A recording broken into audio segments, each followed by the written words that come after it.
There is something about the internet that isn't working anymore. And maybe hasn't worked for a long time, and maybe it never worked the way I thought it did.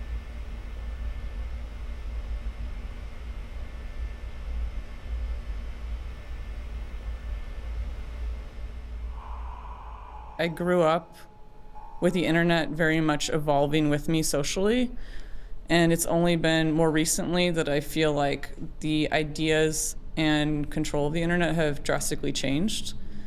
And there's this awareness of who you are online can be found out and impact your real life. A lot of people see the internet as like the last free frontier, but that's totally not true. We're so dependent on corporate infrastructure at this point. Infrastructure is something that's sort of designed to be ignored, and it's something that people tend to only notice when it's not working. And in some very literal physical ways and in other kind of more abstract ways, there is something about the internet as it is right now that is not working.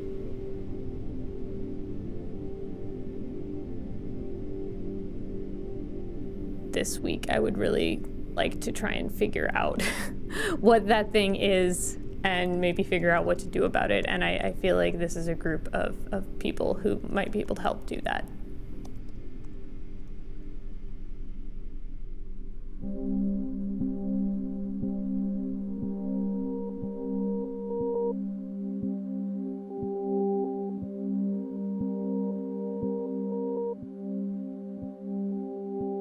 Addie Wagenknecht first contacted me a few months ago with a mission statement she was developing for an all-female collective of artists, hackers, journalists, and theorists, people who are specializing in digital art and culture.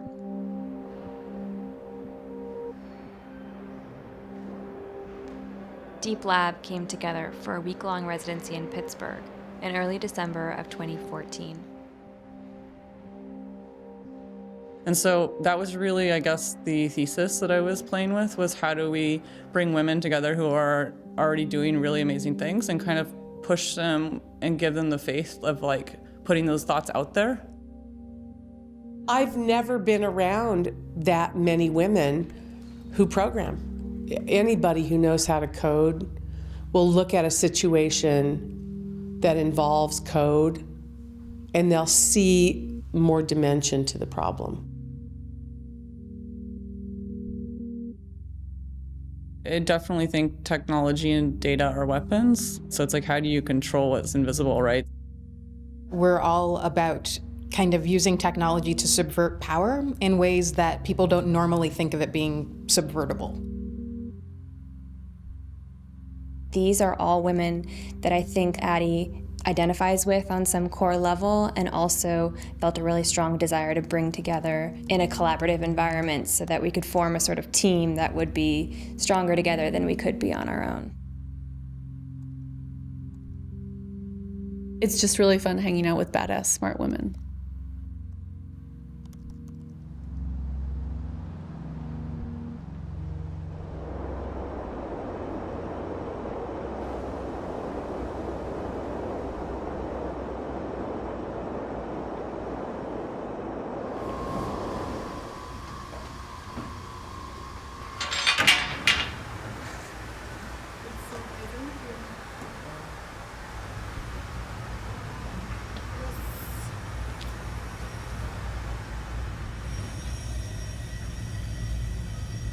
The deep web is the unindexed part of the internet. There are certain protocols that let you have hidden service websites where you can only access them through things like Tor. There's no way of sort of knowing who owns the server you're accessing, and in return, the server doesn't know who you are either.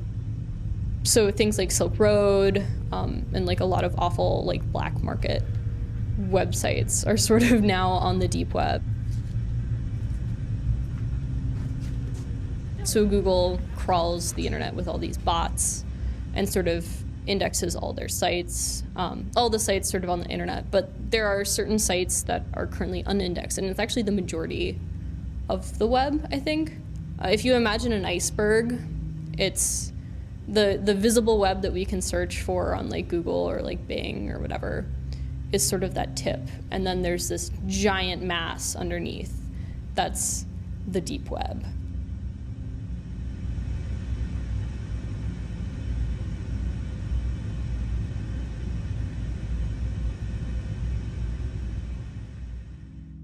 So when I was in middle school, I was obsessed with reading like hacker manifestos, I guess. And I was like, oh, I want to be a hacker. But I never learned how to code until I was like almost graduated from high school. I think part of that was because it was really inaccessible to me as, I guess, a 13-year-old girl to like be able to start programming. And I think it's still a little intimidating in some ways, but I think now I have more confidence. I worked as a journalist and I saw where the world is going, and it's going towards technology. So if I wanted to have more agency in the world, these are things I needed to learn.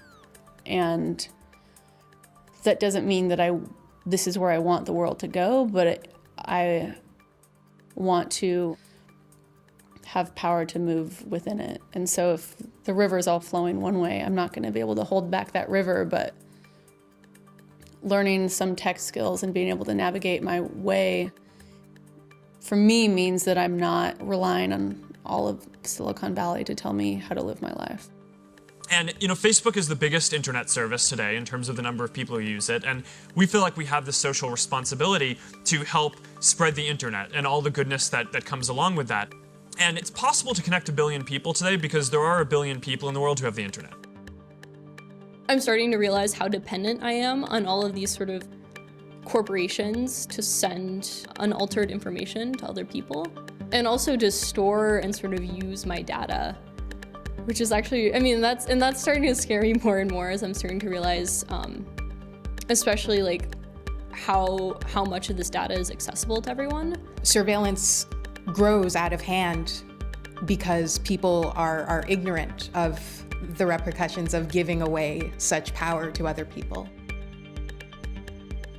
If people feel like they're being watched all the time, they don't feel free to say what they want to say, do what they want to do, and associate with the people they want to associate with. And so privacy has become kind of a fundamental right that we need to have in order to feel and be free.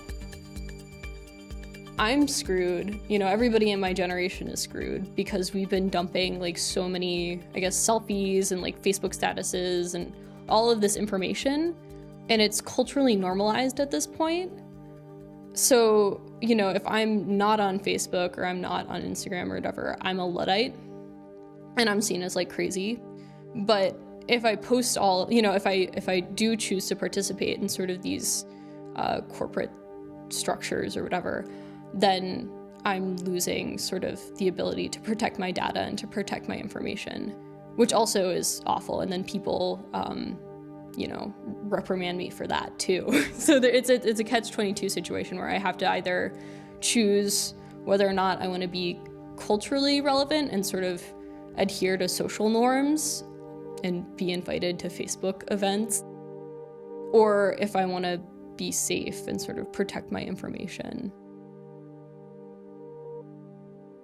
And I'm sure that the corporations that run the social media sites, they can sort of recognize my face, or they can analyze the way I write, or even the way I, you know, scroll down on their website. Automatically, by the fact that you're browsing the web, you're leaving a lot of information about who you are, which websites you're visiting, what you like and what you don't like. By just using the internet, you are opting in to giving out all of this information about yourself. The same methods of control and surveillance that the government uses that we're so afraid of, they didn't come up with those ideas themselves. Those are ideas that they cribbed from companies like Google. Those are ideas that they cribbed from advertising companies that do nothing but gather our data in order to push more products upon us. We're dumping all of this information into giant server farms in like the middle of nowhere, run by the government.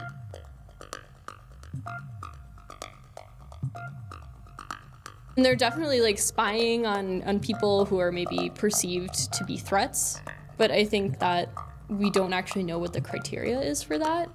From reports I've read, you can like write an email in another language and that sets up a red flag. But in some other cases, it doesn't. Initially, I had been interested in general in sort of like the superstructures of surveillance, because I was sort of disappointed with the way that people were both talking about and visualizing and illustrating what they thought surveillance was or meant. And a lot of the emphasis was more on like the state, right, and on the agencies. And I started looking more at where do these interceptions take place, or like where is the data that is being taken anyway? Like when people say like they took your like email metadata, it's like, well, where was it? It wasn't really on my phone. It wasn't really in my browser. It's not as though they like snuck in and like just put a thumb drive. It's like it had to be somewhere. And so that got me thinking a lot about trying to understand like data center geography.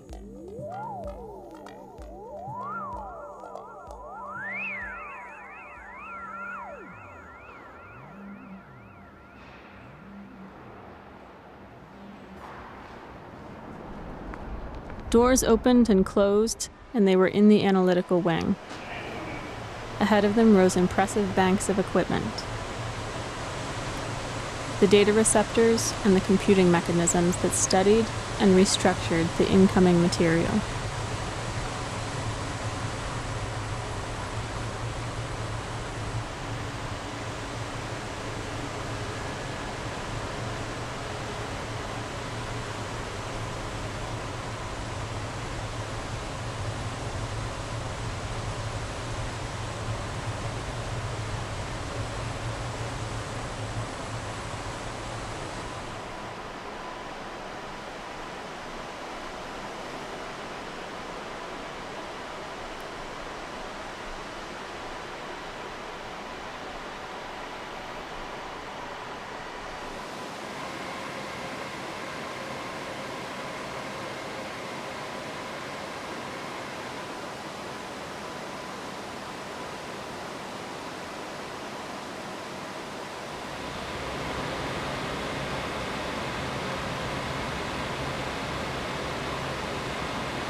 So it went from cutting communication to intercepting communication to targeting communication to intercept to this huge multi-targeted, vast sucking maw of data that is enabled by a global internet.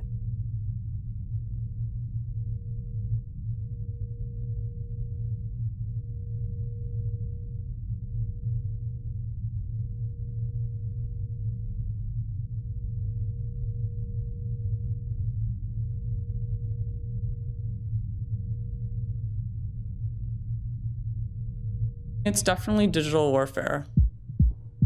The presumed identity of anyone on the internet is, a straight white male.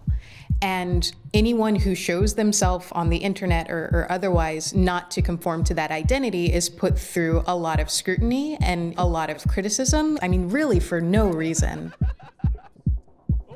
When we try to protect ourselves, we offer up solutions that anyone can pick up to protect themselves. It seems to be that once one person starts trolling you, that more and more people start getting on your back, sending you angry tweets and direct messages and emails, and waking up to like this inbox of hate can really emotionally drain you to either want to escape or just quit. And I think that's another thing, like with Deep Lab, that's been interesting to me, is being able to bounce that off other women and just talk about like how you deal with abuse, who do you approach, like how do you get a reaction or elicit a response from someone that will help you.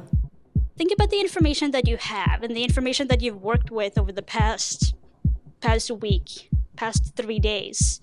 And then think about how you would feel if all of this information was published on a Tumblr tomorrow. A journalist had gone to Iran to interview a bunch of activists about the work that they do there, and had interviewed a lot of people and talked to a lot of people and gotten more names of people that he should talk to. And then he was stopped on the border going home, and suddenly every single person that he talked to was at risk. Iranian protesters with, mobile phones and cameras, they started to become citizen journalists.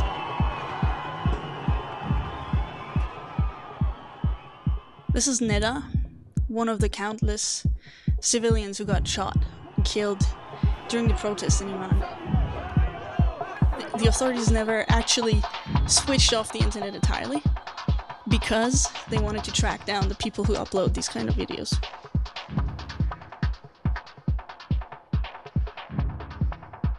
I have also spent some time creating a list of journalists that have been arrested in Ferguson while covering the protests there.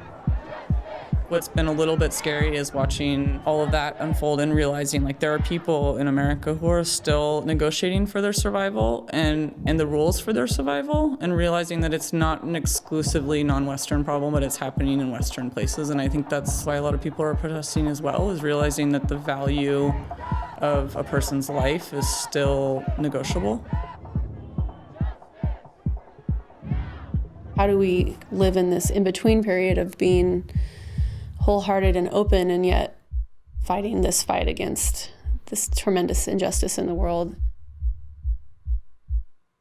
Yeah, that's where I'm trying to be.